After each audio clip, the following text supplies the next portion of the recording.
So this, when you say taking risks, was that trained over the years, or was it you're born with this characteristic that you can, it's a risk-taking individual, or it comes over the years of experience?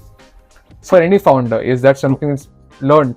Risk taking, I believe everybody has that particular feeling of at least doing some adventure, right? Let's say at least I would say even the smallest kid, at least, or every kid would have that particular thing that, hey, they want to do something different. Every youth will have that particular feeling that, hey, I want to, let's say, jump off from this particular cliff, or I want to do something like this.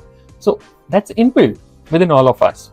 But at the same time, we don't want to take those risks which we are scared of, right? So there is a risk, and then there is fear, which creates that equilibrium. And that's where a person has to decide that, hey, when he or she has lesser fear and higher risk, but when your fear is taken care of. Now, in my case, what was the fear? That, hey, not having a regular source of income. Yes. That was the fear. Now, the fear is already broken when you lost a job. Yeah. Right? There's no choice. There's no choice. You have nothing to lose more than that particular thing.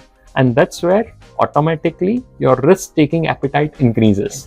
Right? So it's situations in life which brings an individual in this kind of situations or dilemma. And that's where sometimes the right decisions are taken. You actually quoted a very nice quote that's out there. When the fear of things being the same becomes more than the fear of doing new things, people do great things. True.